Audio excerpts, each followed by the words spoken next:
Hello friends, welcome back to VOW IAS. Welcome to the mains test series discussion of Vision IAS. So we are discussing the test 7 of mains and this is part 3. The document that we are using is the summary document prepared by VOW IAS. This summary document will help in your revision. It will ensure that you cover maximum content in minimum time and this will aid your preparation. Now let us quickly begin with the 11th question. In the first two parts we have covered first 10 questions. Now we will cover the 11th question. The 11th question is with regard to the bureaucracy. Bureaucracy, if you see, it is the backbone for any country. The bureaucracy ensures that the governance is continued even the government is changed. So bureaucracy is also very vital for the governance to carry on. They will help the politicians, they will help the government to carry on its functions. The bureaucracy, it has to be based on impartiality, objectivity, integrity, transparency, accountability and reliability. But due to these principles, the operation and functioning of bureaucracy seems at odds with the principles of democracy. That is what is the thing. Because they have to be impartial, objective, integrity, accountable and reliable. But are we seeing this? The answer is no. There are a lot of issues in bureaucracy as well. There are various issues like the innovation in policy making, the dynamism in policy making. These are the major issues the bureaucracy is facing.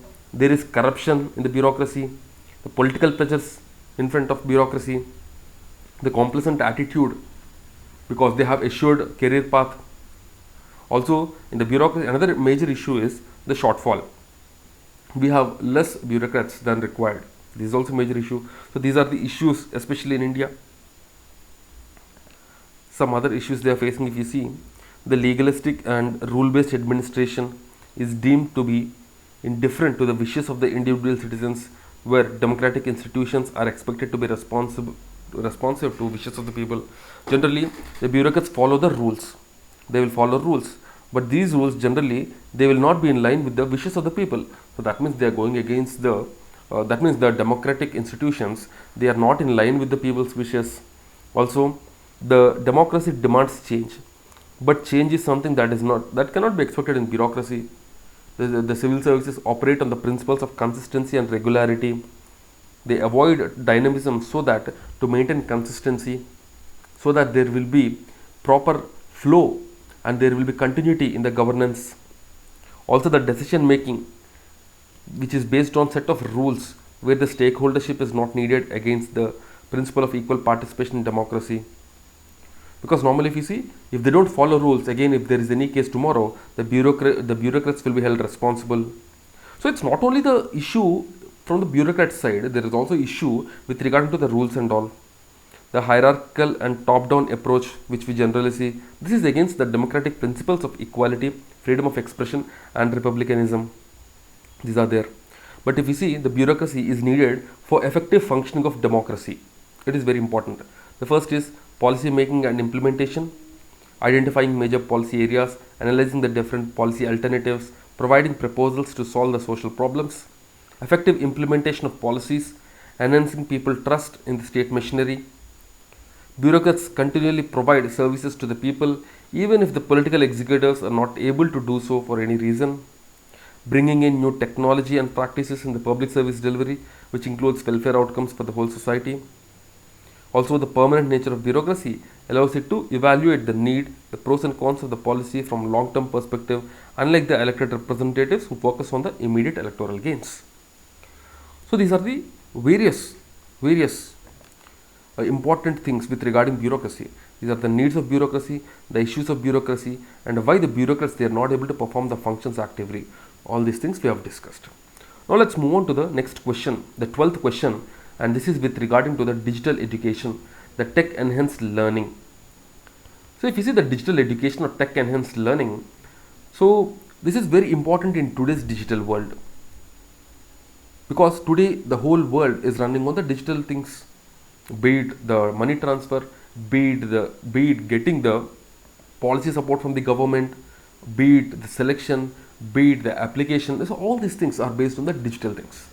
So innovative incorporation of modern technology and digital tools to assist teaching and learning is the digital education. Example, educational institutes offering variety of courses to the students who can't come to their institutes. This will address the problem of low availability of human and physical infrastructure, and industry relevant courses. That is what is the major thing with regarding digital education. But if you see in this digital education, we are not able to achieve this. We are not able to achieve to that extent because there are a lot of issues, and that is hindering the potential of the digital education in India. What are the issues? Poor technology and socio-economic accessibility, the intermittent electricity supply, unreliable and low internet speeds, low economic resources to afford digital tech in rural areas. Plus, women are at disadvantageous position to the existing social norms. The next is the prevalence of English. So all the content is available in English. So language is becoming a barrier. Next, the operational burden. E-learning does not accommodate one-to-one discussion or problem solving with the tutors. Also, teachers and institutions are not trained and equipped to online learning. This is also a major issue. So the skill is becoming a hurdle on one hand, skill, and also the digital infrastructure. So these things can be there, right? And also lack of evidence on quality and effectiveness in improving the learning outcomes. Digital literacy and awareness on part of teachers, students, administrators and parents. All these things are there. Now what are the steps that are taken to bridge the digital divide in the country? What are the various steps? First is universal access to quality and affordable connectivity. The broadband and mobile internet should be prioritized. Targets under the National Broadband Mission should be met. The satellite internet and digital learning centers should be established. Grassroots collaboration is the next one. Example, at village level, the public places like libraries has to be used for accessing and providing the resources to needy people. Addressing the gender digital divide, as it not only hampers the women education but also impedes their ability to reap the associated socio-economic benefits of digitization. Next, special assistive technology like the screen readers, magnifying devices, augmentative, alternate communication devices, they can boost the independence, participation, tech equity and access to quality education for the learners with disabilities. So these are the various steps that have to be taken to bridge this digital divide. So digital divide, you can say it not only impacts the education but it also impacts the other sectors like the social sector as well, because when proper education is not there with the people, then these digital initiatives cannot be used by them, then they will be at a disadvantageous position. So overall there is a loss to economy as well because of this. So these are the various things. Now let's move on to the next question, the 13th question, and this is with regarding to the NGOs in rural development. The NGOs, if you see, they play a great role in the rural areas especially. These are the not-for-profit organizations that pursue activities to relieve the suffering, promote interest of poor, protect environment, provide basic social service and the community development. So these are the various tasks or various things that the NGOs do. But these NGOs, if you see, these NGOs, they play a huge role, but still they are criticized, and they are criticized for a variety of reasons. So what are the issues with the NGOs? The first is the political nexus that we generally see. They generally will be associated with a specific political party and all. The second thing is the vested interests which we are seeing lately, be it in terms of the religious conversions which are being carried on by these NGOs, because they receive funding from these foreign organizations specifically for the religious conversions. Along with this, there is another issue of the foreign interest. The foreign governments, they fund these NGOs to pursue their interest. For example, in the Kudankulam nuclear plant, the protests were organized by the NGOs. Okay, because this plant is supported by Russia. Actually, India took the help of Russia for building this plant. So, for the achieving of this foreign interest, the NGOs has in fact organized these protests. Even IB has reported this. There are issues of transparency and funding in the NGOs. There is no internal democracy. Also, sometimes these NGOs, they create these divisive tendencies for their survival. Maybe the Son of Soil movement, or maybe hijacking the farmer protest. All these things, they are there. But if you see, they play a huge role. What is their role in the rural development? They are more flexible, they are innovative, they are small, and they are less constrained by the bureaucracy. So what they achieve is the output, and they do not focus on the process. Example, the Universal Versatile Society, which is an NGO, and it works in critical areas like agriculture, environment, rural development, education and women empowerment.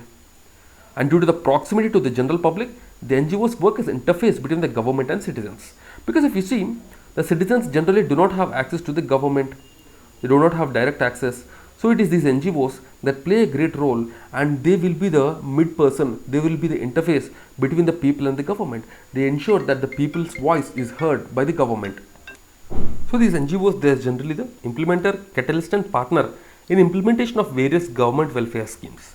Example, the Association of Voluntary Agencies for the Rural Development Coordination Agency at national level, and Chetana for coordination at regional level. See, these examples are the ones which is going to fetch you that extra mark. They will definitely give you that extra mark, so don't ignore these things. Okay. Next, due to the efforts of the NGOs, the government banned sex determination of fetus. Example, the Divyajyoti Jagrati Sansthan, which took up the task of spreading knowledge on the issue of female feticide. Next, also, the NGOs try to complement government-run schools or hospitals, especially in the rural areas. Example, NGO Kerala Shastra, Sahitya Parishad. They are credited for the 100% literacy in Kerala, so towards the education and all. Right. Next, even NGOs also work in the area of skill development, for example, and these NGOs tackle the employment and also the even they provide alternate employment for the rural people. NGOs like Mirada, the National Agro Foundation, helps in assisting farmers in availing credit, support services, etc. Also, we have the Vedanta versus the POSCO case. The NGOs raised voice against the tribal discrimination by these MNCs. Example, some NGOs even partner with the Gram Panchayat in the implementation of acts like the Forest Rights Act, CAMPA, etc. So these are the various positives and issues with regarding the NGOs. So try to remember these examples like Chetana, the Kerala Shastra Sahitya Parishad, the Mirada, okay, even this Vedanta POSCO case. So these are the ones which will give you that extra marks in the main. So try to remember these things. Next, the 14th question is on demographic dividend. Demographic dividend is something which is very important for any country. The demographic dividend will ensure that the country remains stable. They ensure that there is enough workforce in the economy to run the entire country. Demographic dividend, if you see, this is nothing but the employment people, or you can say the people who are in the working age, and because they are the ones who will contribute productively to the economy. So if you see, India's demographic dividend will peak in 2041, where the share of working age population will hit 59%, after which it will decrease. So this is according to the Economic Survey 2018-19. So even this National Family Health Survey 4, it also said the same thing. Okay, the under 15 population in fact has declined from 29 to 27%, while the over 60 population has increased from 10 to 12%. So these are the variations that we are seeing. This demographic dividend, it provides various opportunities like the savings, increase in the labor force, the human capital, and the GDP growth. Many Asian economics like Japan, South Korea, China, they benefited from the rise of this working population. They in fact has grown based on this, and now they are even seeing the decline in the working age population. Especially in Japan we are seeing this, even in China also lately we are seeing this. So now it is time for India to reap this demographic dividend and ensure that India develops, it grows in a positive manner, and it will become a developed country. Because if you see, the demographic dividend will increase the demand in the economy. It will help ensure that the workers are available for setting up of new industries and all. So democracy in fact will become more vibrant because of the availability of huge number of people, that too educated people. Also, this will ensure the cultural conservation of the society at large. All these things are there. But if you see, there are various issues that has to be overcome, like the poverty, malnourishment, the policy lacunae, the disparities across the regions, the gender and class issues, the lack of skilled persons. All these issues have to be overcome. So now, what are the measures to harness the benefits of this demographic dividend? The first is upgrading human capital through education and skill development to increase employability of the workforce in the modern economy. The increase in accessibility to quality education via upgrading of schools, college infrastructure, academic industry linkages, and utilizing technology to increase the reach of education and modernizing curriculum. Occupational health and environmental health programs, which emphasis on nutritional security and insurance services to the labor force to ensure that the working population remains healthy, and also addressing this widespread poverty and skills rather than survival, because the skill is something that is very important for the development of the industry at large. Also, the gender parity, even for that also we are focusing on the women education. Also, we are promoting the women entrepreneurs, the equal pay for equal work, and the safe workplace. So even we have this prevention of sexual harassment at workplace act and all, right? And also overcoming these existing social barriers like the sun meta preference and all. So for this we have launched the programs like the Beti Bachao, Beti Padhao Andolan and all. And also handling the interstate rural to urban global migration. For this we are ensuring that the developing employment in rural areas is done via skill development, promotion of the MSMEs is also done, and also promoting the entrepreneurship, because this entrepreneurship will absorb the new population in the workforce. This will create jobs for everyone. Along with this, the adequate arrangements for the migrant population, the affordable housing, employment opportunities, health, education, etc.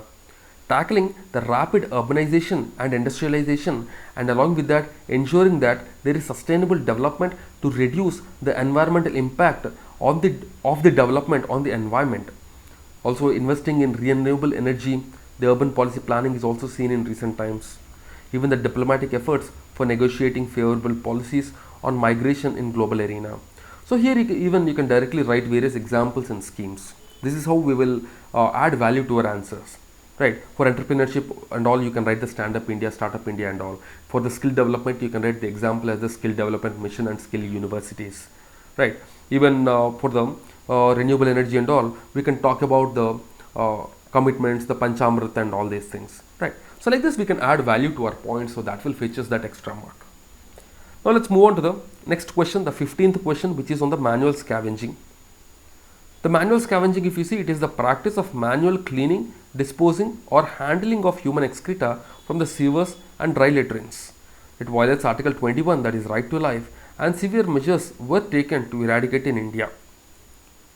Those measures, if you see, they are Protection of Civil Rights Act of 1955. This abolishes manual scavenging or seeping on grounds of untouchability. It was revised in 1977 for stricter implementation. The next measure is the SC/ST Prevention of Atrocities Act 1989. This is basically to protect the sanitation workers and all. Also the next one, employment of manual scavengers and construction of dry latrines Prohibition Act 1993. This is basically a stricter stance to control the manual scavenging.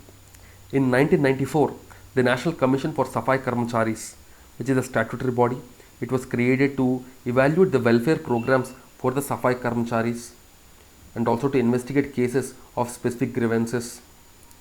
Next one, the Prohibition of Employment as Manual Scavengers and Rehabilitation Act of 2013.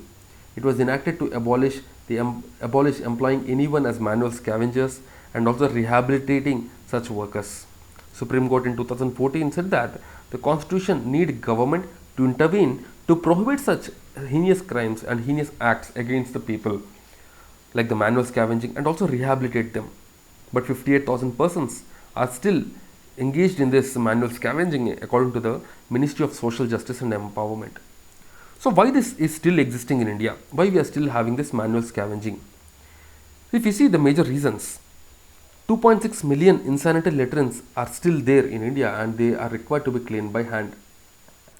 And also, due to engineering defects in the septic tanks, the machines cannot clean it after a point and require manual cleaning. And also, it is still considered, the manual scavenging is still considered as caste based and hereditary profession, and it's deemed as a cultural occupation attached to the lower caste. This caste system is also still existing, so we see these kind of things. The Prohibition of Employment as Manual Scavengers and the Rehabilitation Act of 2013, it bans hazardous cleaning of septic tanks and sewer pits without the protective gear and other cleaning devices. But it do not define what is that protective gear. Where can they get this protective gear? It also do not provide for rehabilitation of those liberated from manual scavenging before the pass of law in 2013. Also, the number of independent surveys point out to state reluctance to admit that manual scavenging prevails in their watch. This is also a major issue, so this data is something which is very critical. Right. So these are the questions for the day. These are the questions for the day, and if you want to subscribe to the summaries, so these are the details of the summaries, you can subscribe to them. If you want to know more details, do get back to us via Telegram or even via YouTube comments as well. That's it guys from our side. Thank you, and I'll meet you in the next video. Till then, keep studying and stay tuned. Jai Hind.